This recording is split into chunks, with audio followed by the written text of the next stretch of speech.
What is going on, everyone? This is Sheets, and I'm going to be going over UFC Oklahoma from a DFS perspective.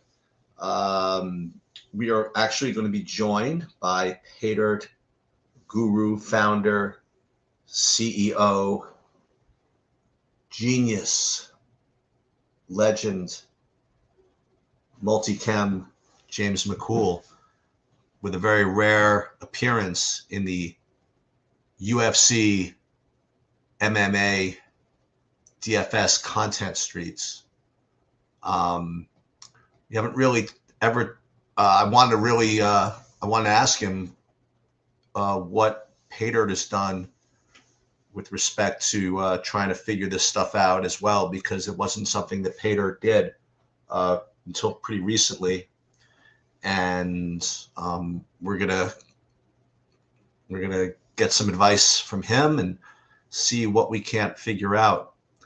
The other thing is that it's possible that I find time to do a betting breakdown in the next day or two.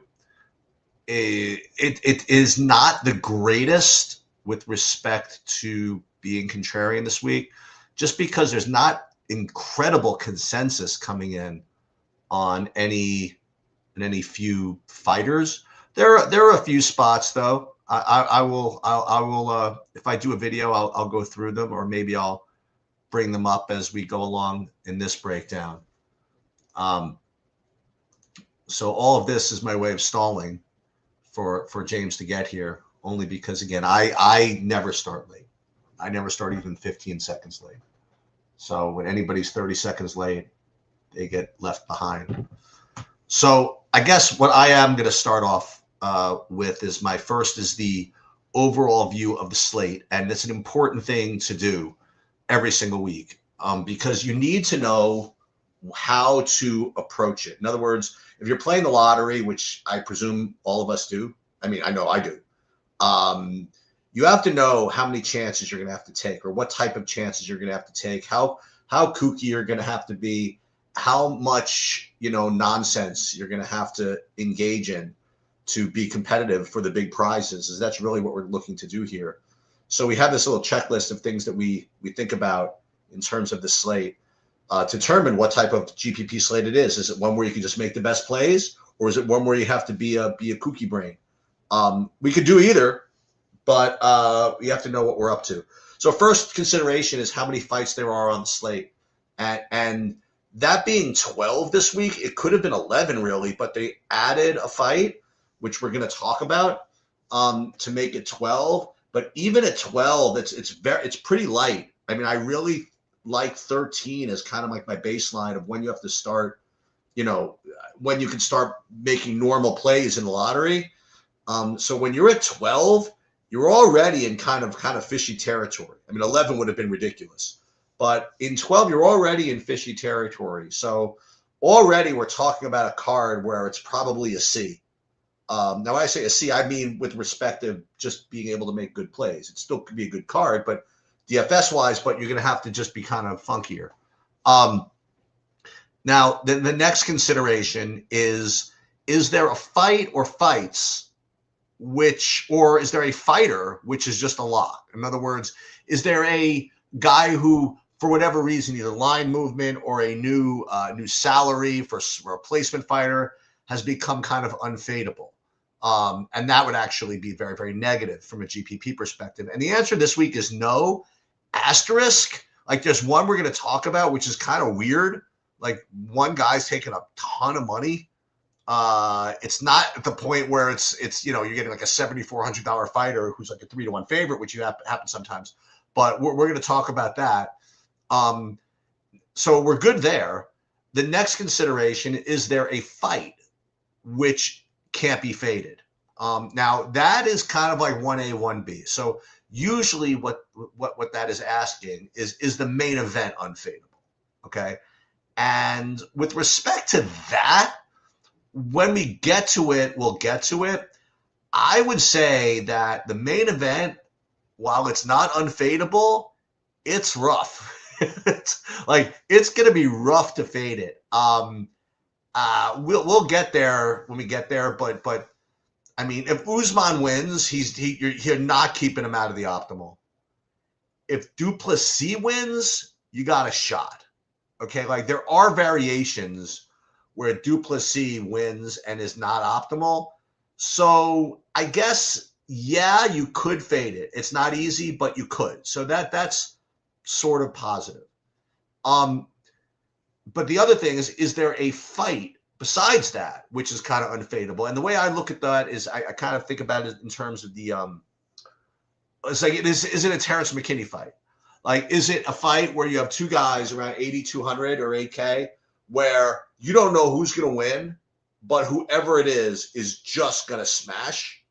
And in which case you have to play that fight. I would say this week the answer is no. I mean, there are a couple of good ones, but there's no just like incredible lock like McKinney type situation. Okay. There are a couple we'll get to, but not in that form. Okay. Okay. So I would say then, given that, I would give this, there's James. I would give this card a solid C+. Okay. Maybe it's not a C because the main event is you could fade it. And there's not a great amount. There's not a lock fight or anything like that. So aside from that, we are a good solid C+, which just means that doesn't mean you can't play. It just means that you just, you're going to have to get funky, and, and I'm down with it. That's totally okay. So I gave a little bit of an intro, James, in that, we haven't really talked about this stuff a lot, if at all. And it's a good idea to kind of catch up to see where Pater is with respect to UFC stuff, because it's I want to share something with you guys. Like, this is I don't really share this almost like ever, but I just want to show you like what goes on like in the industry. Now, I'm not gonna say who these sites are, but I like track everybody. Okay, and just to kind of see like the wild difference you'll get like in projections all over the place. Now, again, everybody's missing a fight here. No one's projected the additional fight yet. And there's a couple of issues, like this one site didn't spell a guy right and all this stuff. But like you can even see like, you take even like the top guy like Duplessis. We have like projections ranging anywhere from 67 up to like 112. Okay. And so the thing is that every site has their own kind of way of doing things. Like some sites just predict like kind of like if-win scenarios. Others, I legitimately, without getting into names, have no idea what they're doing. I mean, like some of them are just literally just have no clue. And then even some of the sim products that come up with like simulated like fight sims, they get stuff wrong too. The only thing I would say, though, is that, as long as a site, now, again, we'll get into Pater and stuff, but as long as a site is at least consistent within itself, like with its scaling, I guess, and I don't really mind if they give, say, XYZ a certain, like, even like, let's just say that I thought Duplessis was like really low at 67, which obviously this site is smoking, right, with Duplessis with this low of a projection. But as long as it at least scales right between like the lowest and the highest, at least I'll survive or whatever. But what I will say is that if you do subscribe to different sites, I think the worst thing you could do is stuff like average them. You're dealing with like different scales and different animals. So you're almost better off going with like a bad site that at least has them scaled right than like even like the combination of three good sites that are scaling things a little bit differently. That's the one thing that I would say. The other thing I would say is that when it comes to UFC, median projections in general don't nearly tell the story because of that thing I just mentioned earlier when I was talking about fights. So like if you have a fight where you have an $8,100 fighter on both sides, for example, and let's say they're both even money to win, but the even money, but whoever wins is getting like 100 points. Their medians are not going to be that high, but one of them is going to be in the optimal.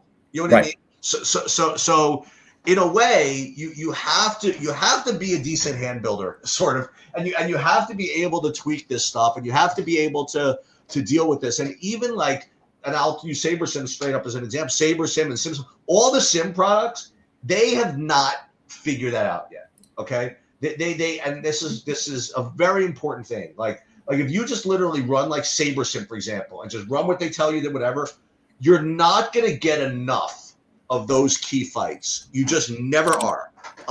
So that's a little bit of advice to you guys if you want to just kind of like, if you've used those types of products and you want to do that, that's you have to just upgrade that kind of thing. Now I'm going to get into these fights and we'll go one by one or whatever. And this is, by the way, this is one of those like cool sports where I love kind of making my own sort of projections based on my own concept of the numbers and things like that. Because then I'll run my builds, and then I will then manually say, you know what, I'm gonna want to be jamming in like this key fight, or something like that.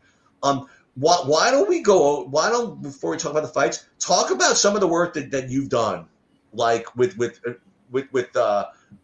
Pater, and listen, you never did projections of this before, so like, tell us a little bit about how you're going about this stuff. Yeah, I mean, I kind of approach it the same way that I approach PGA. I think that both sports, it can be really, really hard to project out individual statistics. We don't have consistent metrics to use in MMA in terms of significant strikes and punches and like all that kind of stuff, right? Like baseline stuff. It's not near as good and consistent and usable as something like MLB, for instance, which is like the complete opposite side of that, right? Yeah. Like MLB, we have all of the data we possibly use to project out performance for any player for any kind of sequence that we want. MMA is on the other side of that, where yes, we have some data and there's some trusted sources that do the best job they can, but I would compare it more to maybe the sources that we have for Counter-Strike. Whereas we have HLTV.org for Counter-Strike, which is good and fine, but it's lacking a lot in terms of the depth of analytics that we could utilize to project out Counter-Strike. So for MMA, I approach it the same way that I do for PGA, where both sports have pretty wide swings on the outcomes. Medians don't really matter all that much. And the way that you are scaling your floor to ceiling distribution is more based on the probability of a win, right? And a win in MMA means a lot more than a win in PGA. Yeah. Whereas, if you win in PGA, you're probably optimal. If you win in MMA, that doesn't necessarily mean anything. It's how you win in MMA. So there's differences in those kinds of things. And the way that I went about it was I used a lot of top-down modeling, and I utilized money lines and other like individual outcome-based lines, and then ran those through some algorithms to find the weighting that I needed for each one of them, and then applied those against fighters. And then, crucially, speaking of scaling, I did not just leave it at that, right? Like the models are not just a weighted distribution of the odds for a fighter to win by X, Y, or Z, right? I then also went through and looked at what the scale is historically for MMA fighters and applied that scale against the projections, which is why when you speak to scale, you'll notice that Pater's scale is very consistent every single week. You're usually going to have a fighter down in like the 25 to 35 range. You're usually going to have a fighter projected somewhere in the 110 to 120 range. And that's just because that's the scale historically of what we deal with in terms of MMA outcomes. So it's a combination of both projecting out performance as well as fitting to a historical baseline and a historical range for what we expect MMA fighters to land in. And so what that'll end up giving you is medians that are consistent and reliable. Now, speaking again to what you had mentioned between median and ceiling, I'm going to share my screen really quick just so that people who are not subscribers can see what you mean by that kind of stuff. So when you go and use the range of outcomes over at Pater, obviously the medians matter, but what I also think is really important is these floor to ceiling distributions. Duplessis has the highest median at 111, but he does not have the highest ceiling. Adrian Coria has the highest ceiling at 149. However, he also has one of the lower floors of the expensive guys. So like you can see these distributions here, there's very clearly a wider distribution here for Correa between 59 and 149. He's the highest range of outcomes fighter on this card. Whereas somebody like Barbosa has a median of 81, which is, pretty low, but also a really high floor, which leads to a really low ceiling. The outcome here is likely to be centered around this median because the distribution is very short. If they win, it's likely not going to be by some explosive thing. They're probably not going to win by a first-round knockout. They're probably not going to win by TKO. It's probably going to decision. So these distributions are really important. The distributions then also feed into things like the top percentages, top three, the 10x rates, GPP rates, stuff like that. You can see that like Usman at 7,200 has one of the higher GPP percentages and a pretty good 10x rate because he's in this main event fight, right? So we're going to have a higher distribution here and a higher chance of finding a ceiling. So breaking it down this way, I think is important. Being able to sort things by like 11x rate, which makes it so that like it's very clear that we probably shouldn't be using like Hooper and all that many lineups. At 9,200, he has a pretty short distribution, decent ceiling, but pretty short distribution. All of this kind of stuff really matters when it comes down to it. So what I'm going to do is I'm gonna go through the fights the way I normally do, and what I'm going to do is I'm going to pause after each of the fights and get your take based on your data on what you would how you would analyze it. And again, and something you just mentioned about like Hooper, for example, you wouldn't use here because of this. I mean, there are certain different contests that require different approaches. Like I'll give you an example. Right. Like this week, in addition to my normal lot or my normal distribution of contests, I'm actually in round 2 of the MMA Live final qualifiers, where I got down to the final 50, and now 50 gets reduced to 15, which is a very weird thing. You know what I mean? Like it's not exactly cash, but it's not exactly playing for first either. So I imagine that there's like a kind of a sweet spot of type of guy that I'm probably going to want in something like that. I'll be curious to get your take on because I'm struggling with this one. You know what I mean? I really am. I've been going back and forth a lot of different variations. So first things first. First, I do want to talk about the fight which hasn't been analyzed yet. And that is Damian Anderson versus Ezra Elliott. So first things first. First thing that very few people know about about UFC pricing is that DraftKings really almost never, I've only seen it once, they never put the same fighters, more than one fighter at the same price. They always have somebody in unique pricing. So when this got released, there's really only 2 places this one could go. This could go either 8,500, 7,700, and it's going to come out today, I imagine, or 8,100, 8,100.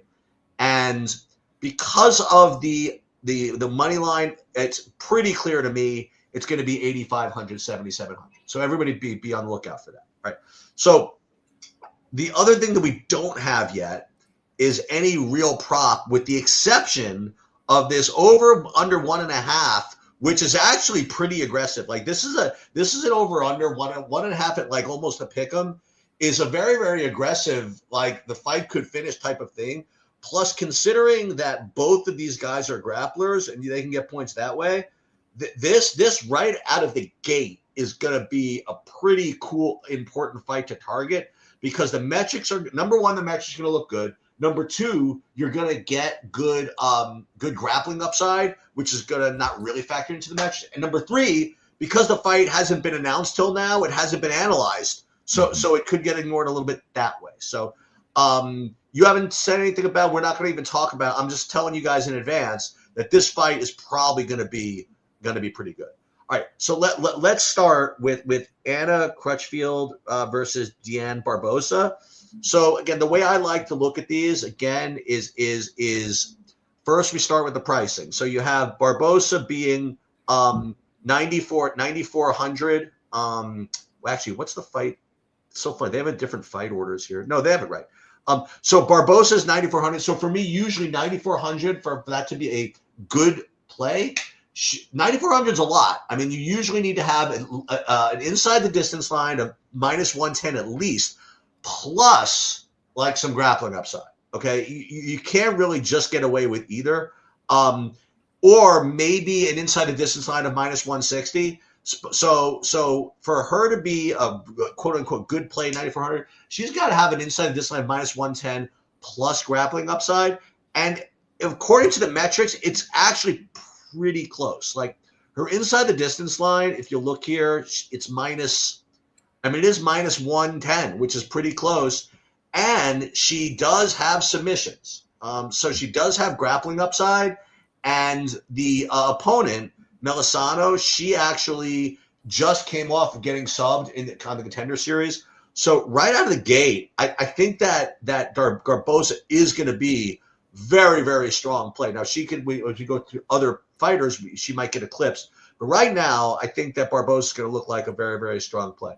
And with respect to Melisano on the other side, and you're going to hear this from me a lot, I just don't think that she wins often enough. You know, like if you have someone who's plus 500 to win, that means she's going to win the fight 15% of the time. The only time I'll ever really do that is if the opponent is going to be so chalky that you get just like incredible leverage that 15% winning chance is good enough.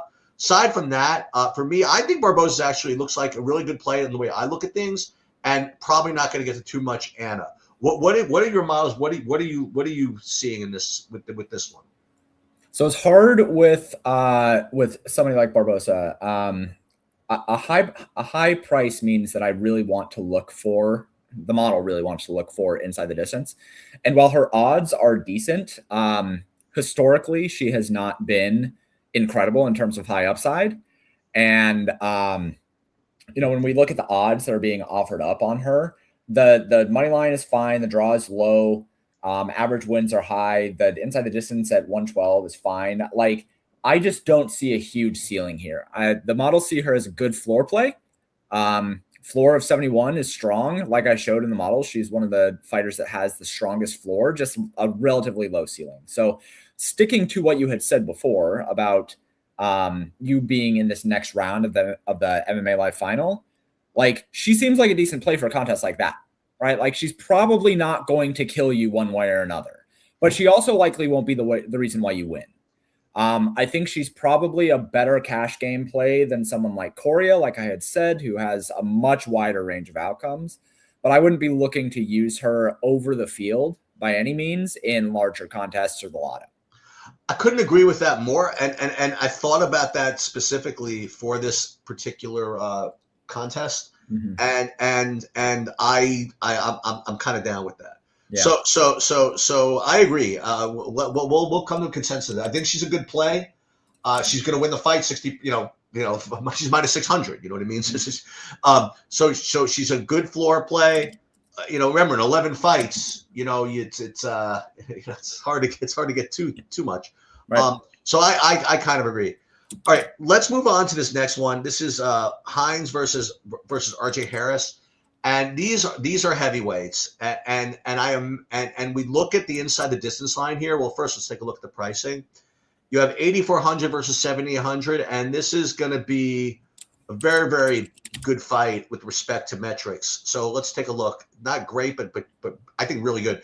Yeah. So you have Hines inside the distance, VIG adjusted is +170. That's actually not as good as I thought it was going to be. So he's actually kind of average to okay for his price. And actually, I thought Harris was going to look a little bit better inside also. So +230. So this, when I was first looking at it during the week, I thought it was going to be like kind of a smash. You have to play these sloppy heavyweights. Mm-hmm. But maybe it's just okay. Like, listen, Hines 8,400 minus +160, 170. That's good. And so far, it's obviously they're only through 2 fights. But is Hines, for example, going to be better? Again, I don't have these. We don't even have pricing yet on somebody like in the Anderson fight that was just added. We have to see what those numbers look like. But I think Hines is good. I'm curious to see what your ranges of outcomes like. think of both these guys? Yeah, so let me pull those up here. Okay, so Hines and Harris are both kind of like middling plays, all things considered. Okay. There's just not that great of range in terms of the inside the finish rates, and like you had said, they're both, you know, they're plus money to really do anything that is necessary for you to win. 7,800, the models like Harris a bit more. Ceiling of 90 is fine here. But I mean, they're flyer plays, right? I mean, both of them are projected to be lower owned as of right now. I don't think either one of them is going to get you a whole bunch of ownership like spread around. So I think they're fine as flyers, but I don't think they need to be a focus. I think you're probably more focused on, like you said, that rookie fight, right? Those guys are probably going to be better because they have more unknowns about them. They have higher ceilings. And likely the same ownership range. Do you think the rookie's going to be owned? I don't think so. Which one? The rookies. No, I don't. No, I don't think they'll be owned. So I probably would prefer that side rather than this fight. I have to ask. I mean, again, these could change, but I looked at like the. I mean, again, you don't just look at medians, but I see you have Harris like a huge number relative to even Hines. I've learned to not ask why, like a model does what it does. I just figured I'd point that out. Well, I have them projected 3 points differently. Oh, that was it? Okay. Yeah. My bad then. My bad. Yeah, I have it basically a coin flip. And the ceilings, again, are only 3 points difference. Basically, the model doesn't see any reason to think that either one of these fighters has like a huge ceiling compared to one another. It's a coin flip spot. They're priced as a coin flip spot. So flip a coin, right? So, okay. So you mentioned this Correa thing for a second. So here's something that I've talked about a lot before. So for me, and this is kind of a weird take, but for me, if you're 9,800, you never get played no matter who you are. And that's the way pricing works. That's the way DFS salary cap distribution of salaries just work for me. Like if you told me that the guy was going to get a first round knockout, I still wouldn't play him. You know, it's just too hard to fill in good lineups when you have 9,800 destroyed. Now, the only time that you could do this, as far as I'm concerned, is when you have kind of like lock underdogs. Like if you have like a $7,300 underdog that's like a 2-1 favorite because of a replacement fighter or something, then you can get the 9,800. But for 9,800 to get in your lineup, you're going to need like multiple 7K guys. Yeah. That's multiple play plus 250, 300 favorites to get there. So I don't even care what his metrics are. I wouldn't play him anyway. And given that, his metrics stink. You know, like for a $9,800 fighter, I mean, he doesn't even have he's inside the distance line is fine. It's minus 150. But what are you going to do? I mean, he needs to have to pay this off. Look at this. He's plus 220 in the first round. Mm-hmm. And a first round win doesn't even guarantee him the optimal, does he? You know, so for me, I mean, if I get to him, it's only going to be because some sim thing made me. You know what I mean? Like, There's no way I'm intentionally putting Alvin Correa in any build. Not even even if you guarantee me the win, and even in my qualifier, I just can't get to that. So that's my case. And because I think that people are going to agree with it. I don't think people are going to play Correa at this price, honestly. Like, I think maybe he gets 25% just because, of his safety. And because of that, I can't play Nicole because he doesn't win often enough for me to justify him. Right. Yeah, models love Correa's ceiling. That's the thing that they love about him. It's a really wide range. He's the fighter with the widest range by a long shot. His floor is lower than Usman and Barbosa. I mean, it's literally lower than a fighter who's $2,600 less. As far as floors, he has a floor of. I'll just go into here really quick. What's his floor, like 90? His floor is 60. Okay. Because he's going to be going for it, right? Like, he's probably going to get a knockout here, just because that's how he usually acts. So his median is good, but his floor is really low, and if he messes up, then he's gonna have a low floor, but he has a really high ceiling. That said, for 9,800, having about the same floor as a 6,800 fighter, 8,200, 7,200, like that's a really low floor. It's hard to justify. If he's gonna get less ownership, I think he's a better play.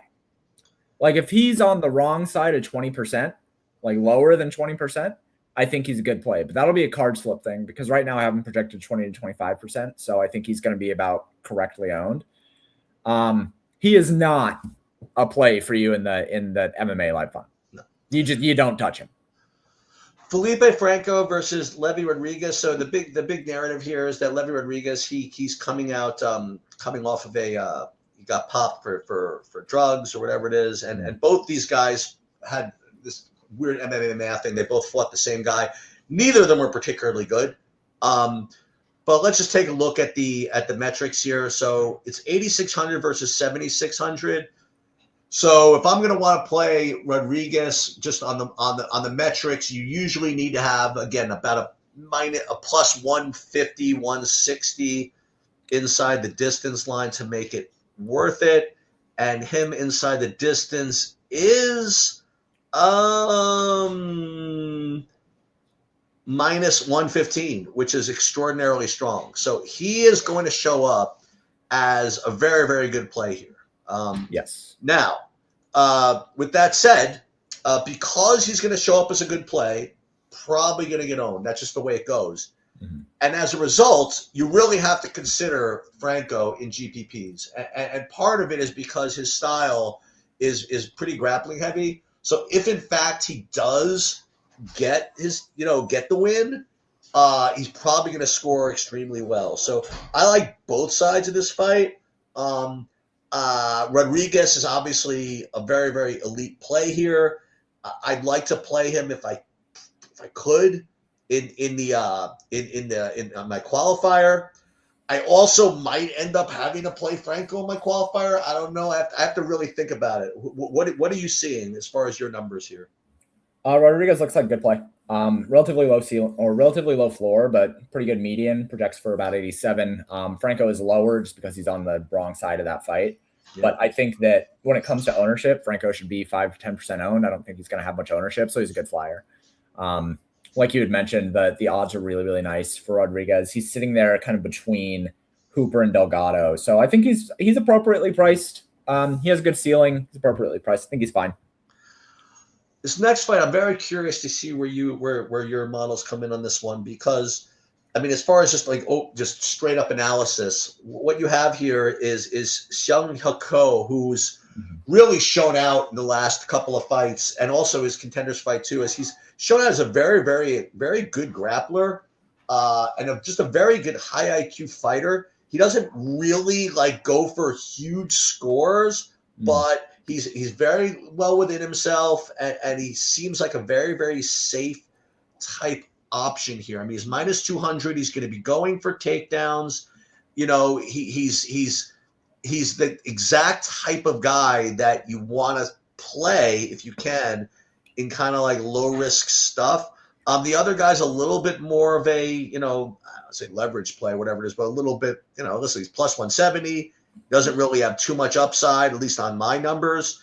So for me, it feels like Ko is going to would be like a high median, low ceiling type of guy. But I'm curious to see what your models say about that. No, that's exactly right. Good median. Median's 95. It's the 6th best median on the slate. Really strong floor. Floor is at 71-ish. 4th best floor on the slate. He's a good play.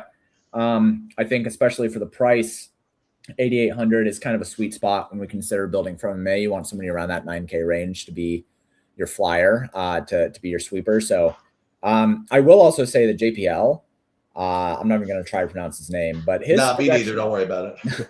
His projection actually isn't bad. Okay. I could see he projects for about 69. 7,400 is a decent price tag. Yeah. I think if you're looking for somebody in that lower 7K range, you're kind of making a decision between him and Usman or both of them. So I think there's ways to play either side of this. Obviously, Ko is going to be a better play just by the numbers, but I actually think from a from a standpoint of GPP plays for the lower dollar guys, JPL is not that bad. So these next two fights are the two holy wars of the card with respect to the Twitter sphere, with respect to the MMA sphere, with respect to getting them right. They've caused the most stress among the people arguing, and then what's this, the other thing. So let's talk about this. So you have Jose Delgado versus Austin Bashi. You have, a mid-range fight, which again, these are pretty important to play and pretty important to get right. And it's an extraordinarily easy fight to analyze from just a visual perspective. You have Jose Delgado, who has clearly the better striking, and you have Austin Bashi, who has clearly the better wrestling. And one is going to go for the wrestling, and if Jose Delgado can fend off the takedowns, he's going to win. And if he cannot, then Bashi's going to win. And if Bashi wins, getting 1 billion takedowns, he's going to score through the roof. All right? And if Delgado wins, you look at his inside the distance line here. His inside distance line at his price is extraordinarily strong. It's like it's actually, I shouldn't say that. I thought it was stronger than it was. So it's plus 220 at his price. That's just kind of okay. It's good, but it's not great. Like you compare that to Rodriguez, who's just a couple $100 more, who's minus 110. So Bashi is like clearly like the DFS type play, and Delgado is like kind of like the people like bet on the sport. They like him a little bit more. So I may have to just pick one of these guys. So I'm just curious what your models say about this fight. Models prefer Delgado, but both of them are kind of right there. From a price standpoint, the pricing makes sense. 8,300 for Delgado, I think, is maybe a little bit too cheap. Bashi at 7,900 is maybe a little bit too expensive. I would probably say 85 and 77 would be where I would think that they would be accurately, I guess. But models have it leaning towards Delgado. He has a median of 84, which is relatively strong, a ceiling of 109. When you look at the models and you look at ceilings, Delgado is very clearly like the cliff.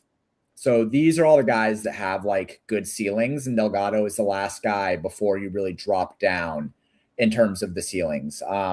Another thing about MMA, obviously, for people who have not played much of it, it's very bifurcated. So when you model it out, the way that I built out the models is using a bimodal distribution. And so what you're going to end up having is a cliff, as I call it in the projections, where there's guys who have ceilings and there's guys who don't. And that doesn't mean, like, obviously, if Usman wins, then like his ceiling is, it's going to be higher. But from a bimodal standpoint, this is where his ceiling median lies. Delgado is a bit higher than him at 8,300. Delgado is a really good play. What do you think his ownership ends up being? Because that's the question. I think both those guys are going to be like 25 to 30%. Okay, yeah, I would play him at 25. I'd play him. Whichever one is the lower owned one is the one that you want. Well, Delgado's definitely be the lower owned, I think. Okay, then yeah, I think Delgado is the better play. He's gonna have a better projection. He's got kind of like a more, he's got a more explosive way to win. Whereas like Bashi, if he ends up winning, you're right, he's gonna get 1 million takedowns, and that's gonna be a big score. But if Delgado wins, it's gonna be because it goes against what Bashi wants to do, and Bashi has to be consistent. So I think Delgado's the better player. So here's the deal. So Tommy McMillan versus Alberto Montas. Mm-hmm. So I have a feeling this was going to happen, and this is exactly what happened. So it's 8,200 8K, and this has been the Holy War, and apparently Tommy McMillan has won the Holy War because he's gotten just steamed like the last couple of days, actually, all the way up to like minus 150 in some places. Okay. So what you're going to see is if you run anything through optimizers, Tommy McMillan is just going to have to look like a really good play because he's only 200 at minus 150. Okay. Now we'll look at this. Let's take a look at the metrics here. I have a feeling his inside the distance line is kind of just good enough as well. Let's see. Yeah, McMillan inside at plus 140 at 8,200. That's a really, really great play, and now you have Montes, his inside at plus 240. It makes him kind of a pretty poor play. Now, what I will say is that in GPPs, this Montez play is the one you're just going to have to make, like in the lottery. I mean, you're just getting way too much leverage here to not play him. And I'll tell you something else you can do. And this is a neat little trick. Okay.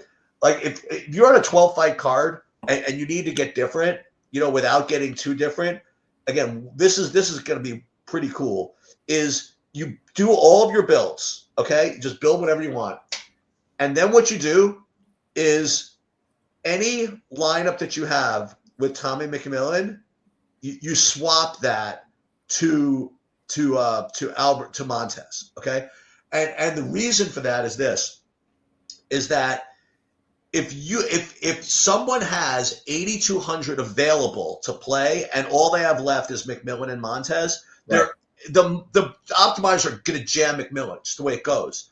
So Montez, even though he's probably an okay play, like he's going to be like 5% owned in lineups with 8,200 left. You know what I mean? So that's one way to be kind of sneaky different. The only caution, now again, it doesn't really apply this week, but people used to get, I talked about that when I was True DFS all the time. People went bananas with this, but you have to make sure that when you intentionally leave the 200 like that you're not like giving up some like wildly amazing play because of it. Like, let's just say that because you gave up the 200, you can't get from, say, I don't know, Co to Duplessis. Like, for example, like if you happen to have thought that Duplessis is a lock, and I mean, you don't want to just to be a pain in the ass and save the 200, give that. So, but there are other things you could do with that. Then you could search for lineups that already have, say, Duplessis in it, and then you want lines with Duplessis and McMillan. Then you swap those to Montas. Okay. Then you go to 200, yep. Whatever. So there's shit you can do. Let's do that really quick, right? So let's go into the portfolio manager. Let's lock McMillan and Duplessis. Yeah. Right? Okay. We got 170 lineups here, right? And then let's go down here and do conditionals. Actually, let's do exposure. I don't think you're going to be able to do what I want you to do, but go ahead. Let's see, where is McMillan here? There he is. McMillan, down to 0. And we're going to have a specific replacement of... Oh, you could do that. Oh, sick. Can. Yep. Who is it? It's Montez, right? Yep. Let me find him here. There he is. And do Montez. And then do that. Oops. Well, you should be able to do that. I'll work on that. So the way that you would want to do it is do, let's see, McMillan. You could also obviously at a CSV do cut and find and replace. Yeah. But yeah, we want to do it this way. Yeah. There you go. So then when you analyze, now we have all this Montez. And then we can come up here and we can, here's all of your lineups with those guys both. So now what you've now done though, right? So here's another thing you can do. So you do that. Now you will have no lineups with Duplessis and McMillan together. Okay. So then what you can do is you can rebuild more with McMillan and them together, but then go back to that original group and only play lineups with those two together that have, say, projections for dupes less than 4 or something like that. Yeah. Or like really like make sure that those are the low owned, lower owned. What I was thinking of doing was taking this and saying, okay, so now give me a stratification based on weighted ownership. Give me like 150 lineups of the highest owned lineups, right? So I'm going to go like sample range here. So these are only lineups that have the highest ownership. The highest ownership. Okay. Yeah. And then, so apply that stratification. So here's 150 high owned lineups, right? And then come down here. Then you can just swap out all the McMillan for the Montez, right? That's right. Yeah, that's exactly right. Yeah. So then we say, okay, yeah, we had 74% of him. we're going to get rid of all of that and give me my Montez. Love it. Love it. And so now all the lineups, they're high owned, right? They're low volatility. That had McMillan, now go to Montez. And then you swap in your Montez. Love it. And then you end up with a whole bunch of Montez in really high owned lineups, and that's how you get your leverage. That's right. Because they're not high owned anymore. That's right. That's right. Awesome. All right. Okay, moving on. Fatima Klein versus Tabitha Ricci. Okay. So Fatima Klein, she's 9,300. Now, again, for 9,300, you're going to want minus 110 and probably some grappling upside. I doubt that she has it. We're going to take another look. Yeah, I mean, Klein is not much of a finisher here. She's like plus 400 inside. So she is just not going to be a GPP type play.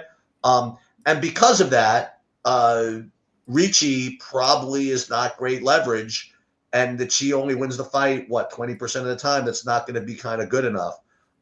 So for me, this fight is probably pretty much of a fade. What do you think about this one? Or what do your models think about this one? Klein has a really good floor. Klein has the second best floor on the slate, right behind Duplessis. Okay. At 76.75. The median is 101, which is the third best median. Wow. Okay. So Klein looks like a really strong pay up option from a cash game standpoint. Right. I think that probably, like you said, lower floor, but there's a very good chance she wins. There's a very good chance that she has control of the fight.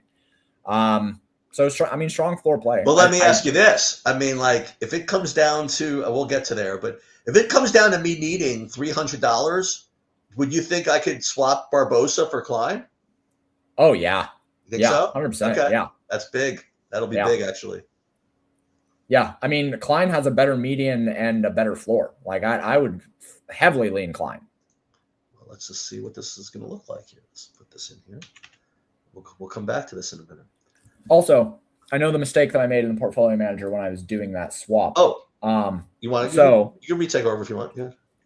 So what I had done was when I went up here into the micro filters, I had locked both Duplessis and McMillan. So when I tried to swap out McMillan, it removed all the lineups. So if we just lock Duplessis, and we have 375 lineups here, and then we take McMillan down to 0 and replace him with Montez. Oh, I see. Okay. Then you're fine. And we can do that here. And then, now we end up with obviously 100% Duplessis and 73% Montez. And then you can do, whatever else things you want to do. The other thing that you can do also, like, here's all the lineups with Duplessis and Montez. And if you wanted to, you can just say, okay, well, I'm going to split my diversity, but my distribution between them. I'm going to do, say you had 100 lineups, you do 50 lineups here and add this into the export base, right? Right. So we can just go. We're going to not add all these into the export base. I guess we just download those lineups, and then we could then reset this, right? And then say, okay, cool. Then we're going to, again, lock Duplessis. And now we're going to say, from an exposure standpoint, we're going to find all of our Montez, and we're going to try to replace him with McMillan. Oops. There we go. And then we take, again, then we're going to stratify on that for 50 lineups. Apply that, and then download that, right? And then we have two different ones. We have 100 lineups, half of them splitting our exposure between the two with Duplessis. Obviously, you probably don't want 100% Duplessis, whatever. But just to show that if you wanted to split up your distribution there, that's how you could do it. Okay, moving on, we have now. I'm a little nervous here because you talked about this already. So Chase Hooper versus Mitch Ramirez. So in the true way to analyze this, okay, you have Hooper is only he's 9,200, which means he needs to have the traditional way of looking at it, an inside distance line of -110, and maybe not even need like grappling, but he's got it all here. Like he has not only like he's minus 120 inside and he has grappling upside. Like he, just so you know, like in GPPs, the exception of Duplessis, he's going to be the most popular favorite on the slate, like by a shit ton. Okay, now Ramirez is getting like some kind of like contrarian like betting love because Hooper just seems to want to get knocked out in the first round, like when he doesn't win.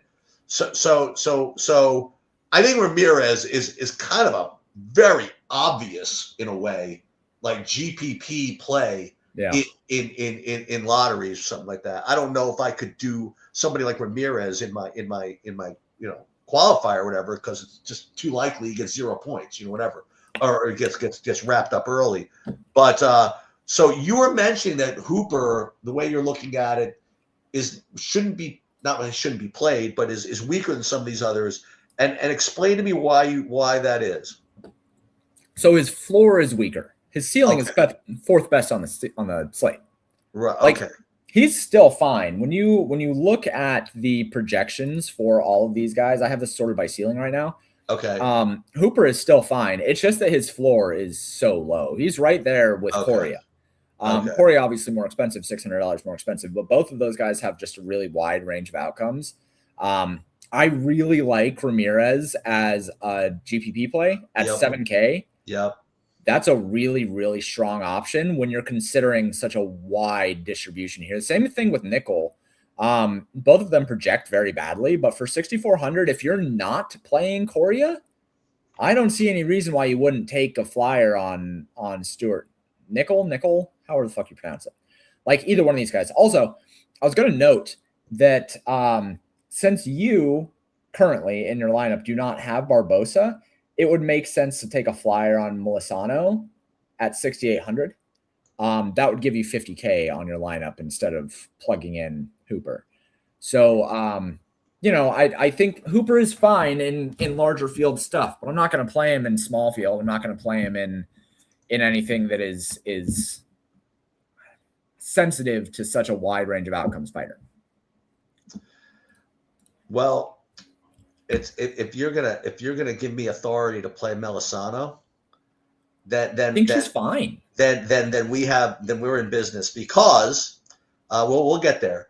So we have 2 fights left.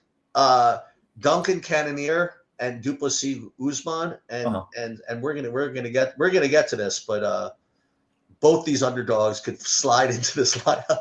Anyway, let's talk about it. So first, Christian Leroy Duncan versus Jared Cannonier. He's a 9,100 versus 7,100, and Christian Leroy Duncan really disappointed last time out, as from a DFS perspective. Like, people really thought he was going to give Delice a beating. And he was kind of low volume. He was kind of not very aggressive. He put up a very, very pedestrian score of like under 70, I think, as a pretty big favorite. And I mean, his inside the distance line this week is kind of poor. It's like plus 170. I mean, as far as I'm seeing, I don't want to play this at all. Especially in GPPs. Cannonier's 42. I don't know how much I want to play him, though. So, I mean, what do you think of this fight? It's fine. They're priced appropriately. This is just a really kind of like, it's fine. Okay, all right, wait. Compare Christian Leroy Duncan to, say, Klein. Okay. So it's basically the same ceiling. Leroy Duncan has a lower floor and a lower median, basically the same ceiling. Like, I'd just rather play Klein. I'd rather play Klein at 9,300. It would be different if Duncan was like 88, 89, if he was a little underpriced, but I think 91 is like perfect pricing for him here. Okay, main event, Dricus Duplessis versus Kamaru Usman. So probably the highest owned fighter on the slate is going to be Duplessis, except it's possible that Usman might be also. Usman is only a minus 220 underdog, and he's got 5 rounds and takedown upside and all of this stuff. Both these guys are gonna get jammed. And depending on how much risk you want to take, it's definitely a fight that in cash you're gonna want to play, if not both, at least one of them. Right. And I'll tell you that if this were round 1 of my qualifier where you only had to go 50-50, I would be stacking this fight 100% of the time. I mean, I would play both these guys. I think that it's very likely to go the distance. Not likely, but I think it's got a good enough chance to go the distance that both these guys can score okay. I don't think Duplessis is going to wipe him up in the first round. I mean, nobody beats him in the first round. I mean, Chimaev went to decision with him. You know what I mean? Usman's he's an animal. So for me, I mean, in my qualifier, I'm gonna find it difficult to not play Usman, to tell you the truth. Just to save the money and God forbid he gets a couple of takedowns and God forbid he wins. I mean, the guy's gonna score a freaking ton. So yeah. It's both these guys are great plays, and whether you play them in your lottery really depends exclusively on what else you have in your lineup. Right. I don't think that you can get away with, for example, playing either of these guys with McMillan and Hooper, for example, and not get duped through the roof. So they're both good plays, and they're both probably susceptible. I won't say to getting to not being the optimal. That puts you another way. If Usman wins, I think it's very difficult to keep him off the optimal. I think it's very hard. I mean, his style, everything, his price, whatever. Duplessis does have variations where he wins and doesn't get there. Third round finish might not get there. Decision where he spends 2 rounds on his back but comes back in the last couple of rounds and gets a decision at 85, 90 points. That doesn't get there. So I think that Usman is more of a lock if he wins, which is only 33% of the time. So I think they're both good plays. What is your models? What do you think of a situation like this? I think I lean your way. The models are obviously going to like Duplessis more. Yep. He just has much better metrics. He has much better expectations. He has much better lines. The price on Duplessis is hard to ignore, right? When you're looking at the way that this was priced, having him at 9K makes it really difficult to get away from it. Yeah. His medians, the way that you project out, like you said, when you use an optimizer, you're just going to get a lot of him. Now, granted, in the portfolio manager, I'm only getting 37% on a dry run. Well, because you're getting all the Usman, right? I'm presuming. Well, and I also get 37% of Usman. Right. So there's only that's actually going to be, I think, under. I think that the sum of the ownership of these guys could really approach 90%. I think it'll be 90. Yeah, I think because I always use your ownership as a way to it's a short slate. I mean, it's a. So when your ownership is in, I'm going to guess that both of these guys end up 42, 45, maybe something like that. Yeah, it's going to be something like that. So, this is, I think that this fight and the McMillan fight are where you're splitting your portfolio's. And obviously it's lineups over players, right? Like we're playing DFS. And don't forget the rookies. And the rookies, right? Yeah. But I think that this one, whatever side you want to go on, I think you're right that Usman at 7,200, if he wins, he will be optimal. Yeah. Very high chance of him being optimal. So you have to break it down from an EV perspective, right? At 33% of the time that he wins, yeah, within those 33%, 90% of the time, so 30%. So 30% he's optimal, but he could be on 40% of the time. Right? Yeah, he's gonna be a bit quote unquote overowned just based off of that. But if we consider the EV prospect of both of them, right? Let's break it down. if 90% of the time during his 33% of the time wins, he is optimal. Yeah. What is it for Duplessis at 9K when he wins his 66% of the time? It's worse, I think. It's considerably worse, right? Yeah. I mean, because of the price prospect and because we have Hooper, we have McMillan, we have Correa, right? Correa has the highest ceiling on the slate. So of all the $7,200 fighters, let's say $7K to $7,500 fighters, are there any that outscore Usman if he wins? Oh, for sure. We got Ramirez can knock out Hooper in the first round. Okay, so there's one. And get all the leverage on the Hooper. So there's one, right? That's it pretty much, I think. But there's 5 guys around Duplessis that that's right. can outscore him even if Duplessis wins. That's right. That's right. So I think you're right that Usman, from an EV perspective, just based off of the outcomes that we can expect, is the better option. Yeah. On that side.